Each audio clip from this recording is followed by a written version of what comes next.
Hey, how's it going? This is Melinda and welcome to my channel. So today I am going to be showing something very special.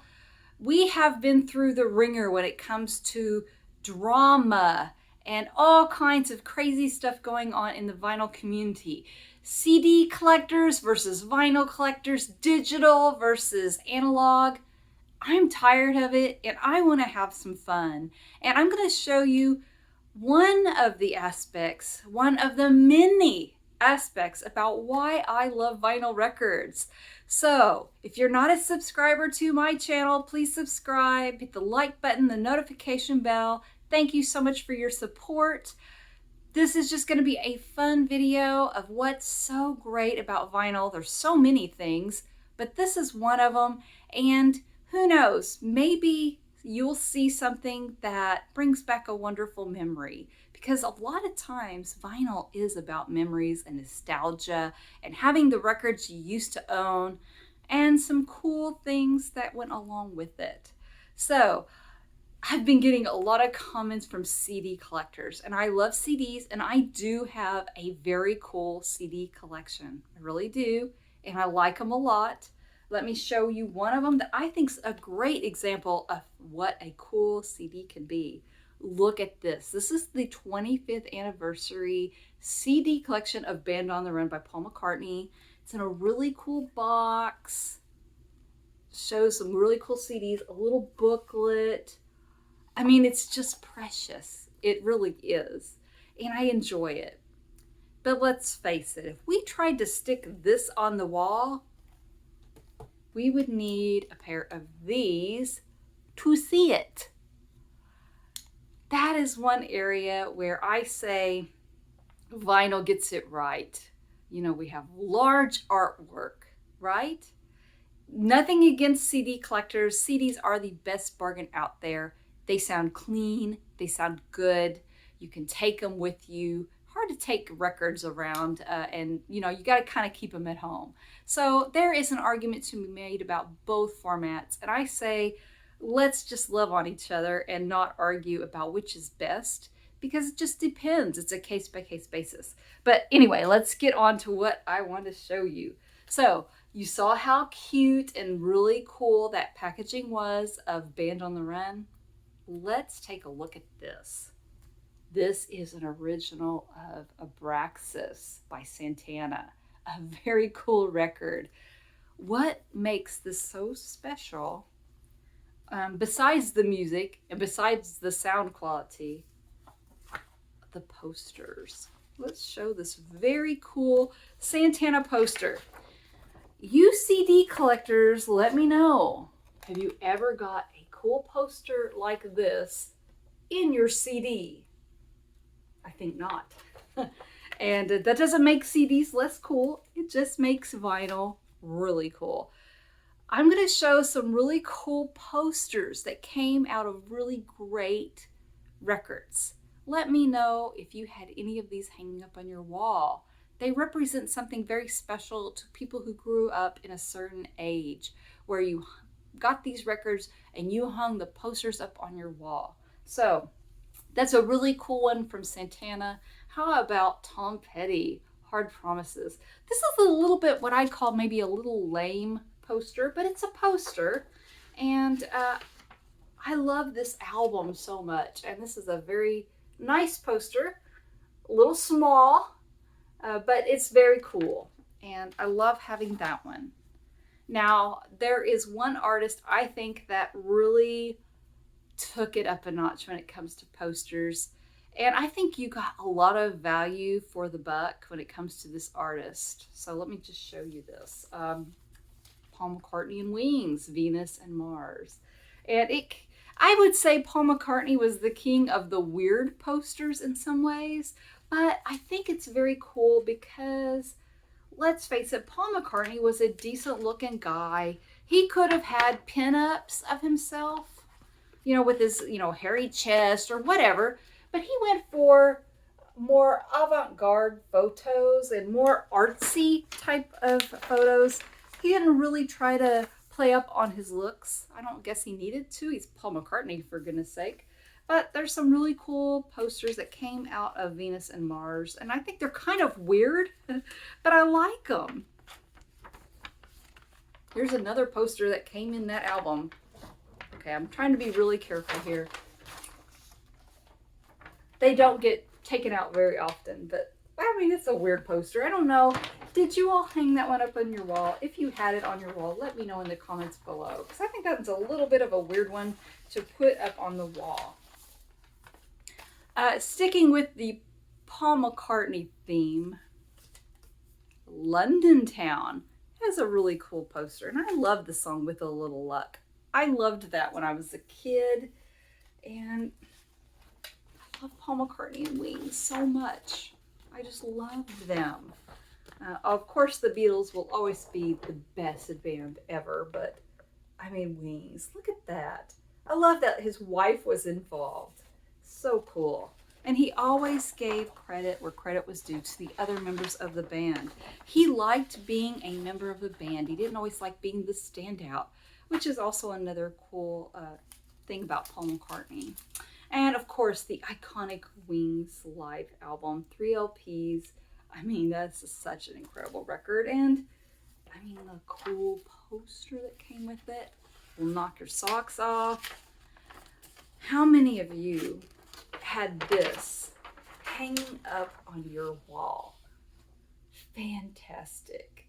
Oh, love it so much. And look at the back. If you didn't want that one, which that in my favorite, you know, look at all the small live photos here. That's very cool too. I think the first one I showed, that one would be the one that would have been up on my wall if I was old enough and could have afforded that album at the time.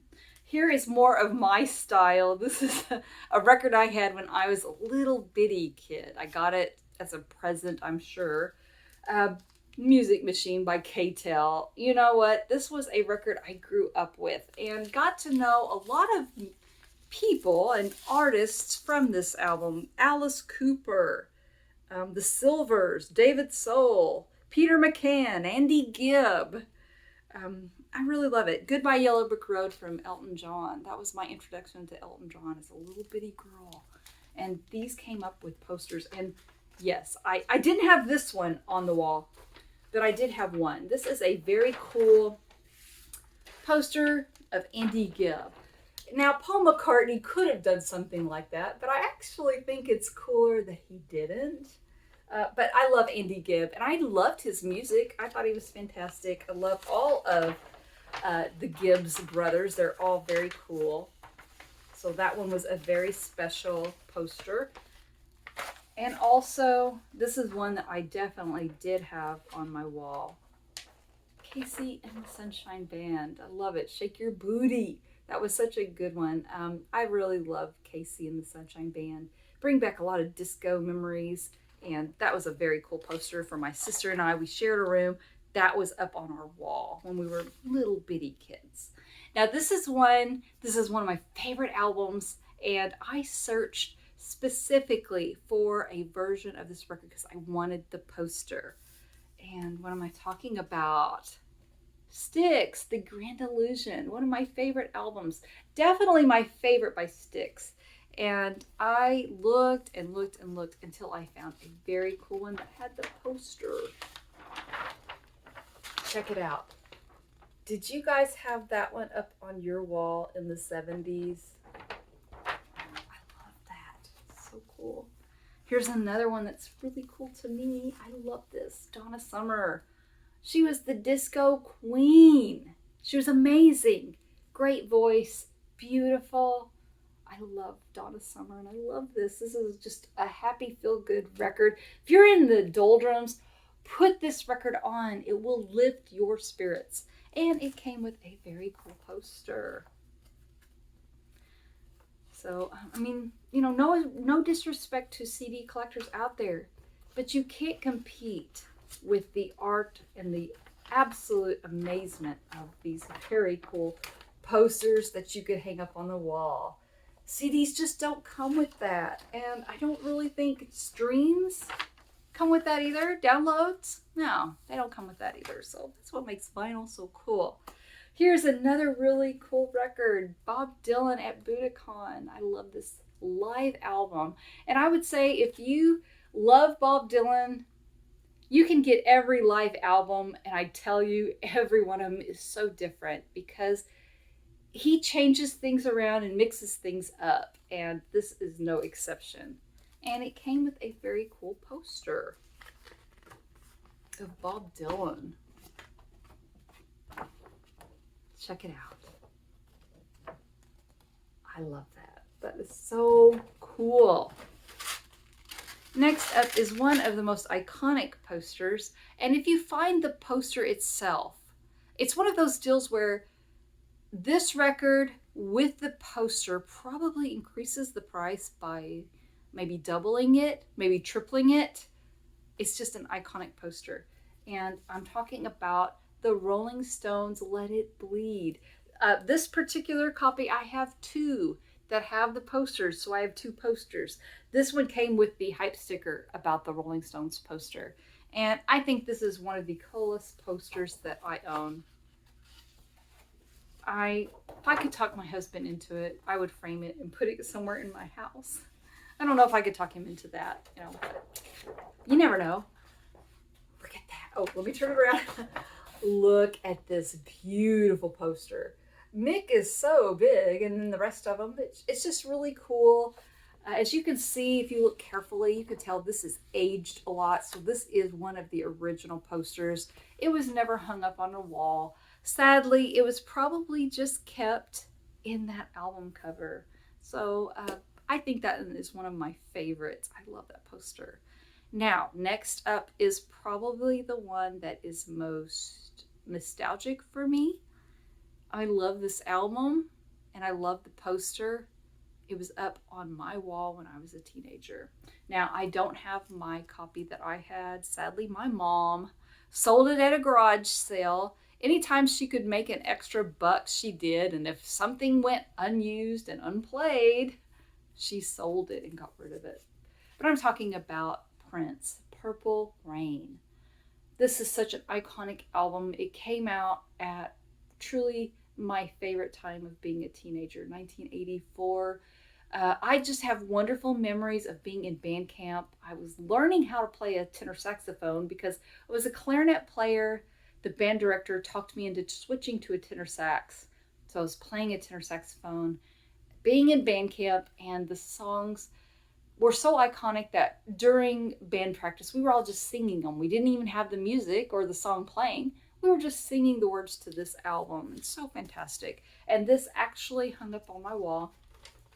This is a copy, and it is in very fragile condition. It is not the one that I had hanging up on my wall, sadly, but some other teenager with the same kind of memories definitely had this one up on their wall. Now, I have the reissue that has a perfectly good poster, but I wanted to show you the one that's a little bit of fragile, a little bit tattered and torn, because to me, that one represents something very special. Someone had this up on their wall, and I just remember myself, when we had that poster up on our wall, I had a boyfriend that I would talk to for hours at a time.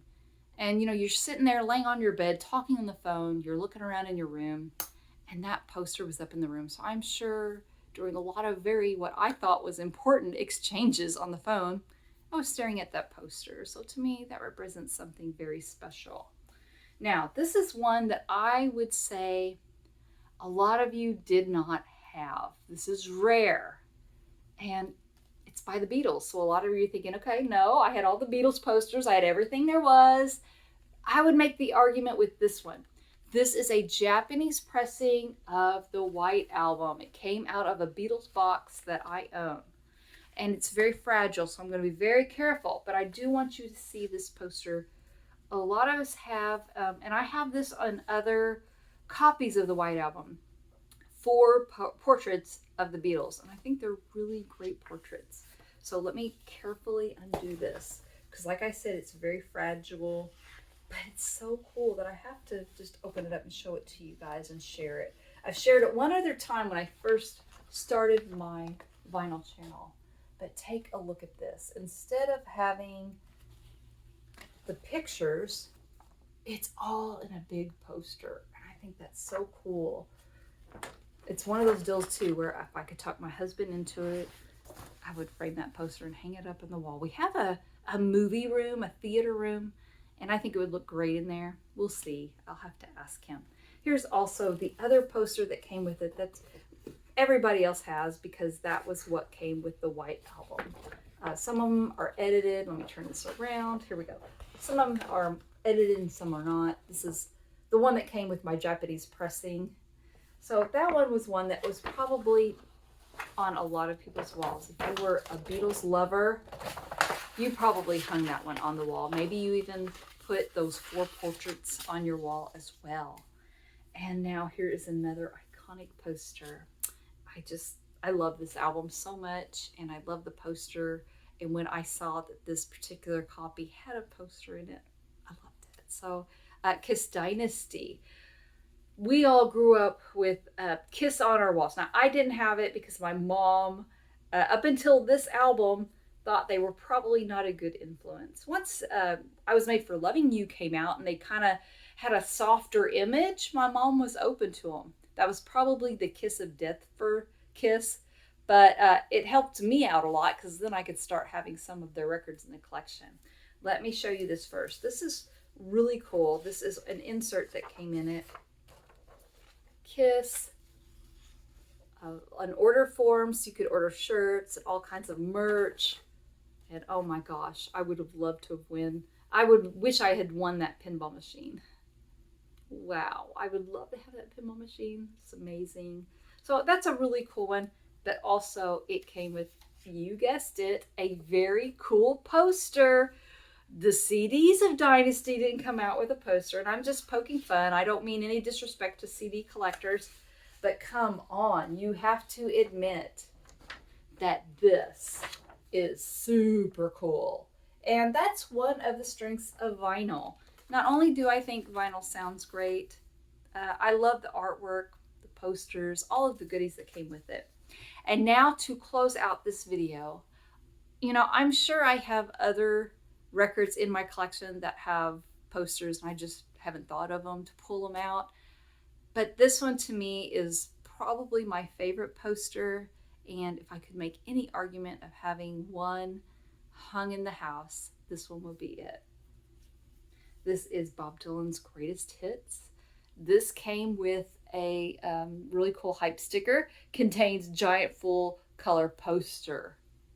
And it is an amazing poster.